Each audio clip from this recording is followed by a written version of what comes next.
En fait, il y a ce truc en France, c'est l'économie française fonctionne sur des rentes. C'est que ça.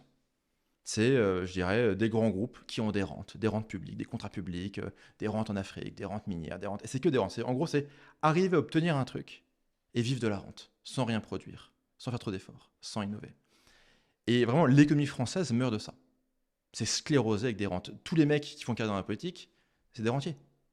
Genre, chaque connard qui passe à la radio, qui bosse en politique, c'est un rentier. C'est qu'il a son micro-parti à la con, il va faire 5%, ou plus, on s'en fout. Il va avoir ses subventions, sa petite PME, sa petite rente, son petit truc. Alors là, une fois par mois, il va à la radio dire une dinguerie. Comme ça, on parle un peu de lui sur Twitter. Ok, ça monte un petit peu. Il refait ses 5%, il prend sa rente. Et en gros, tout le système français fonctionne sur de la rente. Pas sur l'innovation, sur de la rente.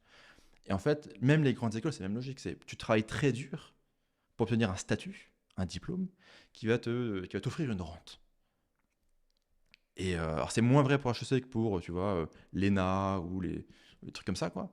Mais en fait, les gens vont travailler très dur pour obtenir une rente et rien foutre. Mais il y a un moment donné, pour que la rente soit payée, l'argent doit venir de quelque part. Si tu produis aucune richesse, il vient d'où le fric? Bon, la réponse, c'est la dette publique et de l'inflation. Mais tu vois, je prends quand même conscience, parce que j'aime bien l'économie, qu'il y a un truc qui fait absolument aucun putain de sens, que je suis au cœur du truc, que oui, j'ai une suite VIP, mais que ça reste comme le Titanic, le bateau, tu vois. Et donc, bon, bah, tu te dis, ça commence à couler, les mecs n'ont pas pricé le naufrage, je me casse. Quand tu sors de HEC, parce que là, normalement, au vu de ce que tu dis et de l'image que tu pourrais en Mhm. avoir à l'époque, normalement, si tu es dans l'élite, en tout cas, tu fais partie du club de l'élite, à ce moment-là, donc ça veut dire que bah, tu vas vers mieux, tu as quelque chose de. En tout cas, tu as envie d'aller vers quelque chose qui te représente plus. Tu vas vers quoi? Bah, à l'époque, j'écoute Oussama Ammar qui est Crezo Family, qui explique qu'il faut devenir milliardaire sur Internet. Et je trouve que c'est quand même un bon plan. Alors bon, bah, spoiler alert, ça s'est pas matérialisé, mais remboursé. Mais je me dis, bah, c'était le début de la mode de l'entrepreneuriat. C'était de la startup mania, du growth hacking et tout ça. Et donc je voulais être entrepreneur. Tout ce qui était startup, machin, levée de fonds, enfin, ça matchait pas avec moi. Donc je me suis pas mal cherché, j'ai changé de pays, je suis allé m'installer un peu en Allemagne, à peu près à Malte. Et après, j'ai découvert le monde fabuleux des infoproduits, où tu peux prendre des articles de blog américains, les traduire en anglais, faire un PDF, le vendre 37 balles, mettre 1 euro en publicité le matin, et avoir gagné 7 euros le soir. Et en prenant en compte la LTV, donc la lifetime value, donc le client qui va réacheter des trucs en moyenne, en fait, tu es plutôt à 15 balles. Donc là, tu plus sur un bouton, enfin, tu mets une pièce dans la machine, tu plus sur un bouton, il y a plus de pièces qui reviennent. Et là, j'ai quand même compris que le capitalisme, c'est chouette. T'avais idée que ça existait, ça, avant? Non. C'est que Alors, la petite histoire qui m'amène à vendre des PDF, c'est bon, bah, j'ai quitté HEC, je crève la dalle. Euh, le seul truc que je sais faire, c'est je suis bon en économie. Donc, en gros, je monétise mon savoir en vendant, enfin, en faisant des cours particuliers d'économie sur Internet, sur plateforme en ligne. Comme ça, je peux échanger mon temps contre de l'argent pour 30 balles de l'heure. Ce qui, ma foi, était quand même correct à l'époque. Surtout que je m'étais installé à Berlin. Et à l'époque, Berlin était vraiment une ville de prolo. Donc, pour 500 balles par mois, tu pouvais vivre. Aujourd'hui, il y a tellement d'hipsters que c'est trop cher. Mais à l'époque, tu pouvais vraiment vivre à 500 balles, avec 500 balles, tu vois. Donc, en gros, bah, tu fais les maths, hein, 30 balles de l'heure, il te faut 500 balles pour vivre.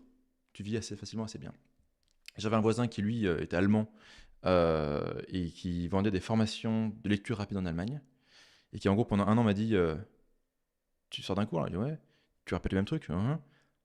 Tu peux l'enregistrer en vidéo? Je dis non. Pourquoi? Ça marchera pas. Il m'a dit d'accord. Puis un jour, j'en ai marre de répéter. J'ai enregistré en vidéo. J'ai fait un produit. J'ai fait 12 500 balles le premier mois. Et je me suis dit merde. Il avait raison tout ce temps-là, l'autre con. Et, euh, et du coup, bah, j'ai fait des infoproduits de cours d'économie. C'est un marché de niche. J'ai bien gagné enfin, j'ai gagné raisonnablement ma vie. Je pense qu'en 1 an et demi, j'ai dû faire rentrer 200 000 balles. Parce qu'encore une fois, c'était beaucoup d'argent à l'époque. Mais c'est un petit marché. Quels sont les gros marchés? La perte de poids, devenir riche sans travailler, trouver l'âme sœur. C'est les plus gros marchés sur Internet de vente d'infoproduits. Encore aujourd'hui? Oui. Ça marche pas aussi bien qu'avant, mais ça reste. Parce qu'en fait, t'es sur les trucs basiques de l'humain. Bah, baiser, manger, survivre. Tu vois, enfin, t'es vraiment sur le basique du basique, quoi. Le reptilien, quoi. Donc oui, encore aujourd'hui, bien sûr. Et donc, tout ce qui est perte de poids, ça m'intéressait pas beaucoup. Tout ce qui était trouver l'âme sœur, ça me passionnait pas. Par contre, tout, je dirais, la niche de devenir riche sans travailler, je dis devenir riche sans travailler, il y a un peu de sarcasme et d'ironie dans ma parole, hein, ok. Autrement dit, gagner de l'argent sur Internet, Bah là, il y avait un marché énorme. Énorme. Et ce qui était super, c'est que c'était un marché où il n'y avait que des scams.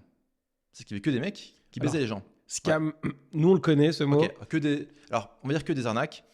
Je veux dire, l'utilisation du mot scam ou arnaque est compliquée parce que tout le monde traite tout le monde d'arnaque toute la journée.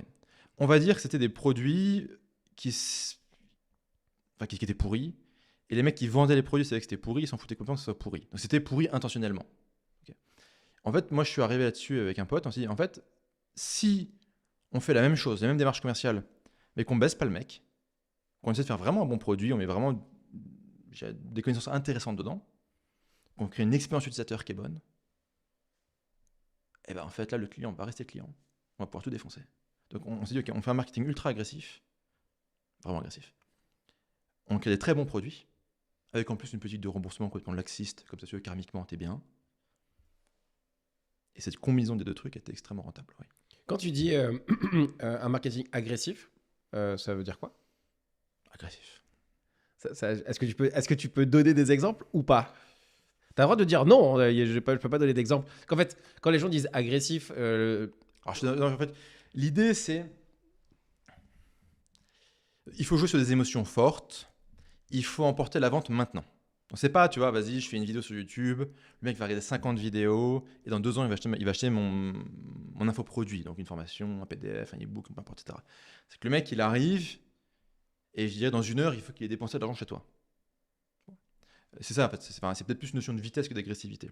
Donc il faut le choper, avec un récit stimulant et novateur, l'amener à développer une nouvelle croyance. Cette croyance entraîne naturellement le désir d'acheter un produit qui correspond à cette croyance, afin de d'assouvir un besoin, de réaliser un désir. Sachant qu'en fait, ce qui est assez amusant dans cette industrie, c'est que les gens vont vont soit lire un argumentaire de vente, soit regarder une vidéo de vente, un peu comme si c'était un film. C'est qu'ils vont regarder la vidéo de vente, ils vont passer un bon moment. Ils vont apprendre des trucs, ils vont être stimulés, ils vont rêver un peu. Et à la fin, ils achètent. Mais ce qui est très surprenant, c'est que jamais ils ouvrent le produit. Les gens n'ouvrent pas le produit en fait. Et tu vois, c'est comme si les mecs, c'est comme une film de cinéma inversé. Tu es au cinéma, tu payes, et après tu regardes le film. Là, c'est tu regardes le film, tu regardes l'histoire, tu rêves. Et si tu as vraiment kiffé, tu payes. Et c'est très particulier, parce que je comprends toujours pas pourquoi les mecs payent et n'ouvrent pas le produit. Je pige pas, c'est comme ça, j'observe. Mais voilà. Et donc, du coup, il fallait trouver toujours une manière de proposer. En fait, quasiment toutes les opportunités, quasiment tous les produits ont déjà été vendus. Donc, il faut que tu arrives, grâce au copywriting, à proposer une nouvelle réalité. Alors, je te donne un exemple concret. On l'a fait il y a très longtemps. Alors, c'était pas mon produit, j'avais été copywriter sur ce produit-là, donc c'est moi qui avais rédigé le texte de vente. C'était assez fun.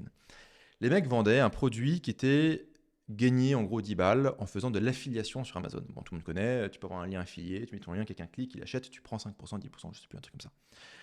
Si tu vas voir le marché, tu dis hey, salut les mecs, je vais vous vendre un programme pour faire de l'affiliation sur Amazon. Le marché te dit quoi?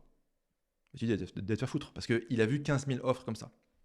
Si tu dis bon les mecs, on vient de découvrir un truc, il y a une multinationale tentaculaire, peut-être même qu'elle pourrait censurer ce message, je sais pas, qui a comme client des millions de gens, peut-être même vous, mais aussi qui a comme client le Pentagone et les Maisons Blanches. Vous comprenez maintenant pourquoi je ne veux pas vous dire quelle est cette multinationale. Et qu'en fait, lors de la création de cette multinationale dans les années 90, d'ailleurs pour info, le fondateur de cette multinationale est aujourd'hui un des hommes les plus riches du monde, bref, lors de la création de cette multinationale des années 90, un développeur anonyme a introduit un programme dont 99% des gens ignorent l'existence. Est-ce que c'était volontairement ou involontairement? Je ne sais pas. En tout cas, ce programme est là. Et quiconque connaît l'existence de ce programme et sait l'utiliser, et je vais vous montrer dans un instant comment l'utiliser, donc restez bien là. Quiconque peut faire ça, fait ça, peut gagner des sommes comme X euros, Y euros, Z euros. Et là, on met des éléments chiffrés qui sont tangibles et réels pour backer ça. Et tu vois, je te raconte une putain d'histoire, tu passes un bon moment. En fait, je te parle juste de l'affiliation sur Amazon. Et rien de ce que je dis est un mensonge. Tout est faux. Enfin, tout est vrai, pardon. Là, il veut dire lapsus. Non, tout est vrai. Chaque élément est factuellement vrai. Tu peux être dans le mensonge. Si tu mens, tu es dans la fraude. Donc, tu peux être dans la fraude, c'est pas bien. Et puis karmiquement, c'est pas bon. Donc tout est vrai. Tout est factuellement vrai. il y a bien un développeur anonyme qui a fait ça. Bah oui, il est anonyme, je sais pas qui c'est. Si tu veux, j'ai jamais rencontré, j'ai pas son nom. Donc, il est anonyme. Il a fait ça discrètement. Ah oui, c'est vrai. Voilà. La plupart des gens l'ignorent. Bon, effectivement, oui, la ménagère à Roubaix, elle sait pas que ça existe. Ok. Et tu vois, tu prends un truc que les gens savent déjà, tu produis un récit nouveau. Et si t'es bon, tu mets une petite pincée de conspirationnisme parce que ça relève un peu les saveurs, tu vois. Toutes ces compétences-là, franchement, tu nous as fait une petite démonstration hyper intéressante. On voit, ceux qui nous écoutent vont avoir les petites images qui vont arriver dans leur tête à ce moment-là. On a shooté 35 millions de Français avec cette publicité-là. Ah ouais. Ouais, on a ratibosé le pays. Tu sais, quand tu vas sur MyTF1 et que tu coches je veux recevoir les offres partenaires, surprise, c'est moi l'offre partenaire. Et, enfin, c'était moi, maintenant je touche plus à ça, quoi.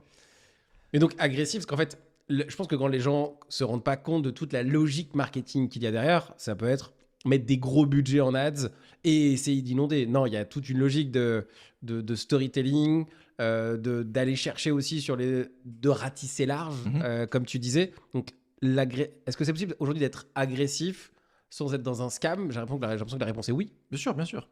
Je dirais que ce que je raconte aujourd'hui, enfin, et cet exemple que je donne, il marche moins bien. C'est quand moi je l'ai fait, je veux dire, le marché francophone n'avait pas été exposé à ça. Donc on est arrivé, autoroute, tu vois, autobahn, tu vas tout droit. Aujourd'hui, entre autres parce que j'ai enseigné ces techniques à beaucoup de gens, le marché s'est quand même fait pas mal défoncer. Donc quand tu arrives, tu ouvres la petite boîte, tu vois, en bois, tu commences à visser la clarinette ou la flûte, tu commences à jouer, le mec il te fait déjà fuck, il fait non c'est bon ta gueule, dégage. Donc je dirais, sur de l'infoprenariat, je dirais l'avatar client a évolué, le marché a évolué. Donc si tu débarques avec ça aujourd'hui, ça marcherait pas aussi bien. Aujourd'hui, ça serait un petit peu différent comme ça, comme aujourd'hui. Si tu veux vendre de l'infoproduit, tu es frontal. Tu dis salut, je sais que quand tu racontes n'importe quoi que tu te fais baiser 10 fois. Bon, grosso modo, voici ce que je fais. Tu prouves que ça fonctionne. Tu crées une offre, tu mets un élément d'urgence, tu expédies ça en 20 minutes maximum, 15, même moins, 7 minutes. Le mec il prend pas. Ciao, bonsoir. Tu n'as plus besoin de faire tout un pataquès avec des sociétés secrètes et tentaculaires et les maisons blanches. Tu vois, tu peux, mais pas forcément nécessaire. Le marketing, pour la plupart des gens, c'est quand même très compliqué à appréhender. Pour la plupart des gens, j'en côtoie beaucoup. La plupart des gens passeront pas l'hiver. C'est possible. Mais en tout cas, le marketing, c'est quelque chose où il y a beaucoup de gens qui se cassent les dents dessus. Et en plus de ça, qui ont des idées business compliquées dans plein d'aspects. Je sais qu'il y a un truc que toi, tu utilises beaucoup et que tu dis très souvent, les 4 L. C'est un truc que toi, tu mets en application beaucoup et que tu continues d'appliquer dans tout ce que tu fais autour. C'est quoi ces 4 L? Est-ce que c'est indispensable pour grandir ou en tout cas croître? Alors les 4 L, c'est low cost, low tech, low human, low complexity. L'idée de base, c'est que les trucs compliqués foirent. Les idées trop brillantes foirent. Les produits trop complexes foirent. Même avec du marketing? Avec un très bon marketing? Bah, t'arrives à le refourguer aux gens, mais si le produit est pourri, les gens ils font une émeute et tu vois, t'es pas avancé. Donc, en partant du constat que les trucs compliqués foirent, bah, la solution, c'est faire des trucs simples. Et donc, tu veux un business qui est pas trop cher à développer, idéalement. Tu veux un business pour lequel tu n'as pas besoin de trop d'humains, qui n'est pas trop technique. Donc, low cost, low tech, low human et low complexity. Et c'est un bon point de départ. Une fois que tu as posé ce produit, tu peux itérer et aller plus loin. Et ça ne s'applique pas que des business en ligne un peu débiles. Tu prends Snapchat, par exemple. Snapchat, à ses débuts, il y a 2011, je crois que c'est 2011, bah, c'est juste envoyer une photo qui disparaît au bout de 10 secondes, tu choisis pas le nombre de secondes, tu peux pas envoyer de vidéo, tu peux pas répondre, il n'y a pas de message, il n'y a pas de trucs bizarres, il n'y a pas de filtre, machin, avec peut-être de petits chats, j'en sais rien. C'est un produit très simple, qui est 4L. Et après, tu peux ajouter de complexité. Donc, tu pars, je dirais, de la simplicité. Une fois que ça marche bien, tu scales ça comme un port, et éventuellement, tu itères et ajoutes de la complexité. Là où les gens ont la satisfaction intellectuelle de produire des idées très complexes, qui foirent systématiquement. Donc, low cost, low tech, low human, low complexity. Après, une fois que tu es parti de ça, idéalement, tu vas essayer de découper ton business en 3 étapes. Et juste vraiment 3 étapes. Donc, en gros, tu vas dire, OK, tu fais comme un tableau. Tu as étape 1, étape 2, étape 3. On pourra avoir des exemples dans un instant, donc restez bien là. Pour chaque étape, tu mets 1 à 3 KPI, donc des indicateurs, des chiffres. Et après, pour chaque étape, tu mets les éléments basiques à faire et à vérifier et les secrets. ou les hacks, si tu préfères.